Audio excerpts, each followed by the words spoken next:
How's it going, everyone? So today I want to talk about the KRX 1000. So we have one right here. It is the Blackout edition. But my intentions of this video are going to be for viewers that are looking to get into a side-by-side for the first time, or maybe the second time or the third time, I don't know. But what I'm planning on doing is I'm going to run around all the features on the KRX 1000, and then probably towards the end I can talk a little bit about the specifics on the Blackout edition as to why I went that direction. So for me, a little history on me. I'm a first-time side-by-side buyer, first one I've ever owned. Don't know a whole lot about these things. They're a lot of money, so I've always been like, you know, someday that'd be cool. Finally pulled a trigger on one. Always assumed it'd be a Razor. Lo and behold, we're not looking at a Razor. We're looking at a Teryx 1000, and I am so pumped to have this machine. So my history, dirt bikes and four-wheeler, stuff like that. So know about that stuff. Not a whole lot about side-by-sides. I did my homework before I purchased this machine. So I will talk about, I'm going to talk about some of the reasons why I went with the Teryx 1000 versus maybe your Razors and your Can-Ams and stuff like that. So when I initially went to the dealer, I was like going to look at Razors, and I was like, walked up to a KRX 1000 and I saw the control arms in the front. I was like, wow. And then I looked at some of the other machines and I was like, huh.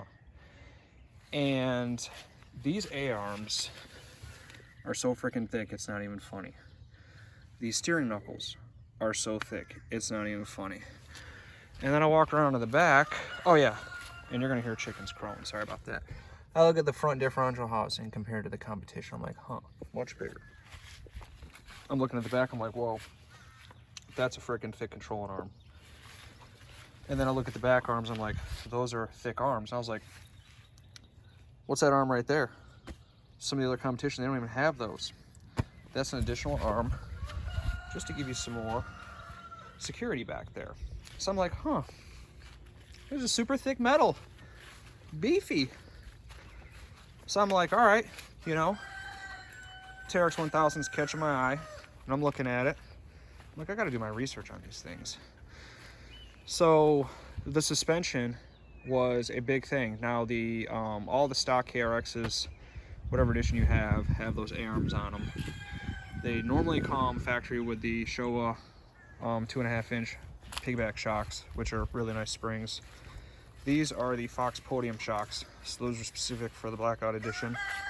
So I thought that was really nice. But you still get a super nice 2.5-inch podium, or 2.5-inch Showa shocks on a stock Teryx. So still really nice suspension on those things. So I was like, okay, you know, I really want good suspension. I'm not out in the desert. I'm not doing like 120 or going to be going 120. So I don't really, you know, I don't need all the power in the world, but I am planning to, you know, push down on the gas pedal over a lot of bumps and find myself in situations where all four tires are not touching the ground at the same time. So suspension to me is very important.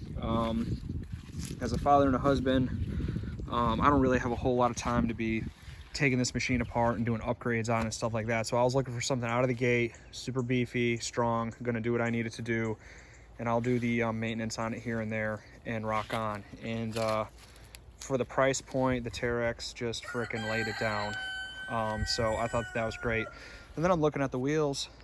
All the Teryxes come stock with beadlock wheels. Versus your competition in this market, you're going to have to upgrade on a machine to get beadlock wheels. So, you know, beadlocks to me are something that's important because I don't feel like dealing with a tire that's off the rim when I'm out there, or if I need to air them down a little bit, I can and not worry about it. So from a time and money standpoint, stock on the machines out of the gate, I like it. So I thought that that was great. These obviously don't produce the power like some of the turbo Razors. You know, a turbo Razor is going to be 180 horse. These are 116, a 2-cylinder naturally aspirated 4-stroke engine. So 116 horse for me is fine. You know, I am a speed person, I do like to roll, but even at 116 horsepower in this machine, I have some miles per gallon, so I'm good. But like I said, I'm not going to be out in the desert, so I'm not going to be doing I don't have the terrain around here isn't going to merit me going 80 across some land like a trophy truck or something. So, you know, I'll be doing 20, 30, 40 through trails, and maybe slowly climbing and stuff like that. So the chassis and power, all perfect for me. And some of the crawling that I'm going to do leads me kind of to the clutch system on these machines.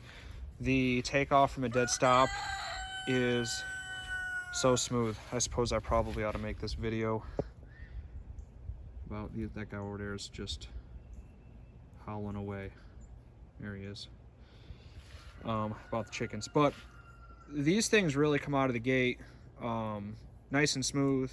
They don't really like bind or jump when they engage. They have a wet clutch system on them, so the clutch is going to run in some oil. But what that's going to mean is your engagement is smooth, which is going to increase the life of your belt, because I don't really feel like changing belts like crazy on the side of the trail. The other thing that I liked about the TYRX is they've got a belt gauge. You see right there, CVT temp, low and high. So it'll tell you the temperature of your belt when it's getting hot. Obviously, if it's getting hot, that's not a good situation. You need to let it cool off a little bit. So you got a belt gauge, you got a wet clutch, smooth takeoff. I can keep an eye on my belt temperature to preserve the life of my belt, and then I can change the belt in my garage on concrete when I'm not riding versus deal with a snapped belt in 100-degree heat with mud everywhere. And then I gotta, you know, we gotta stop the voyage out there through the woods with everybody to change somebody's belt. So, you know, that's second nature to some people and it's cool, but for me, call me lazy, I don't want to deal with it. So I'm not going to have to with this machine. It's great. That to me was a selling point on the TYRXs. You know, they come with the belt gauge, they come with wet clutches stock no matter what machine you get. The other thing that I like is, look at all the room. And they come with full doors. It's full door to me. Maybe it's not. But you got all this room here inside the cab. You got a little room back there where I could possibly throw something. But, you know, this machine's for my wife and I. Our kids will probably be known to drive it around from time to time.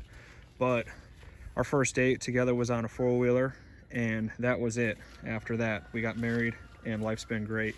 And so we wanted to get a machine where we could ride together. This is going to be it. It's going to be so fun. And we've got all this room inside the cab together. It sounds stupid, but there is a lot more room inside the cab. I think that's great. I really like that. So all the TYRXs, they have a lot of room inside the cab. And your seats slide forward and back, which is kind of a nice feature. This telescopes in and out, and you can see the shock on your steering column. You can move your steering column kind of like up and down. So pretty cool. So those are some of the really cool features that come on the TYRX stock. I want to say that's probably all the stuff that stuck out to me as a first-time buyer. So really beefy suspension, nice powertrain. Oh, the other thing about it that I like about these when I was looking at the other models is the simplicity. I mean, here's everything right here. I could see it on the side. My oil filter's right there. My oil fill's right there. And my drain plug's on the bottom. So if I want to change my own oil, it's cake. I can do it. I can take that cap off, big hole, stick a funnel in there if I need to. Change the oil, no big deal. A fun side-by-side machine that's intended for you to have fun and a good time. Does not appear that it's going to be a pain in the royal butt to do basic maintenance on, whereas other manufacturers, unfortunately, that's the situation. It's almost like it's a hindrance or a pain to have a machine, because when it comes time to do maintenance, it's a giant inconvenience. So not the case with the TYRX. So that's probably all the stuff for me. Not to mention, I like the lights, the headlights that are on it, the tail lights, super mean. It was just my style, so that's personal preference. The other thing that I want to do too real quick is this machine, I drove a little ways to pick it up, but it was well worth it. So I want to do a little shout out for Ultimate Cycle in Virginia, the state of Virginia. Discount Power Sports. I'm telling you right now, I would not own a Blackout edition if it wasn't for these people, just from a money standpoint. I've got to be wise in my budget. I did spend some money, but the savings, unreal.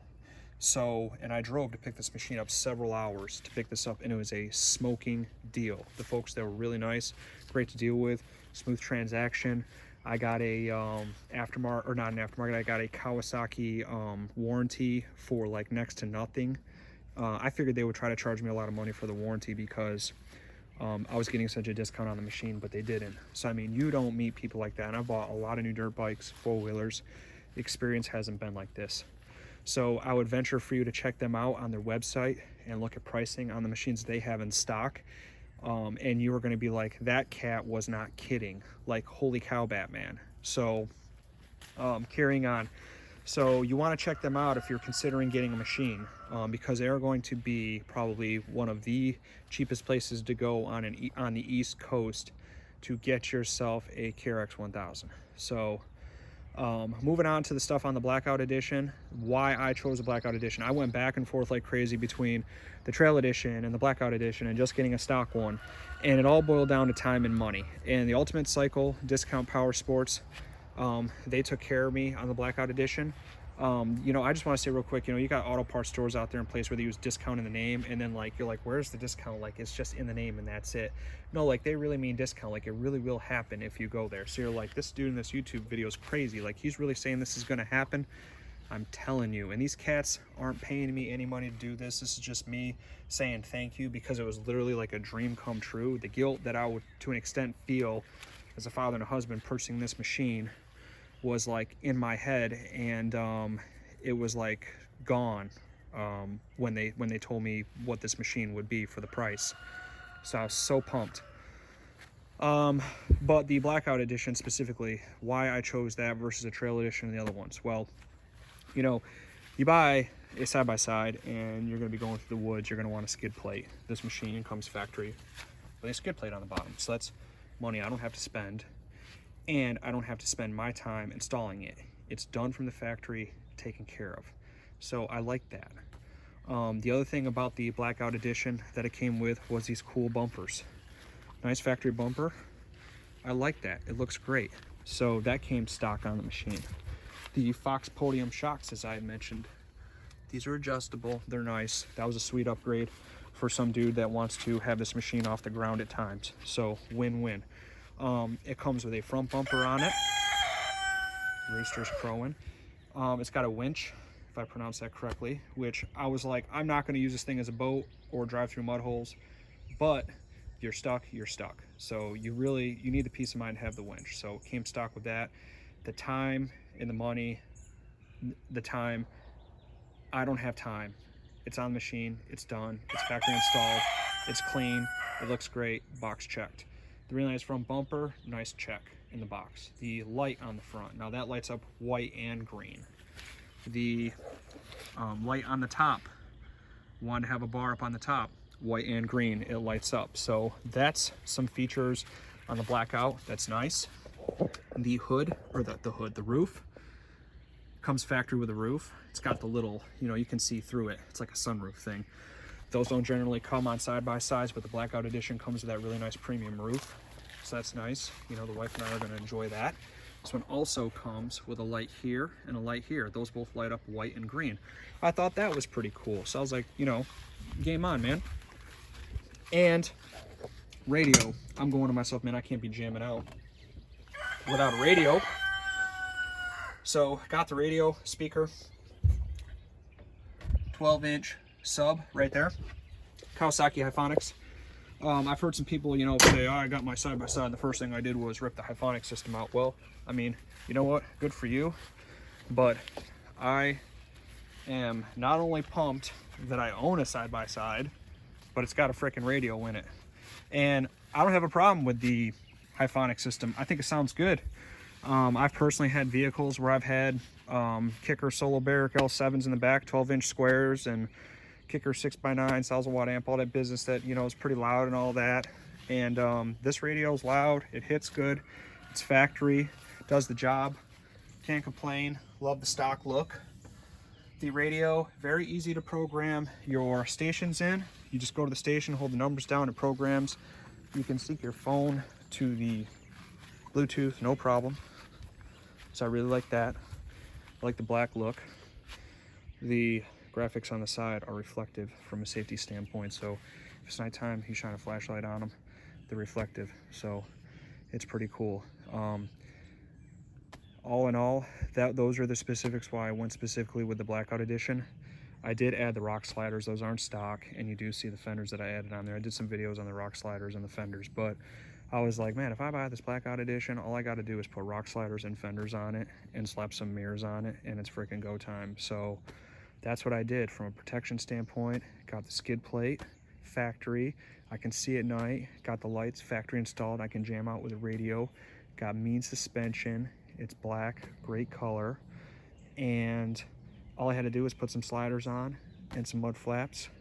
Full tank of gas. Let's get some helmets. Put the belts on, throw the cooler in the back, and we are off to the trails. So I appreciate you watching. If you're a first-time side-by-side buyer, I hope that the information that I shared with you helps you make your decision. And if you have any questions or comments, by all means, please drop them in the comments. Give me some likes. Thanks for watching. Happy riding, everybody. Stay safe out there.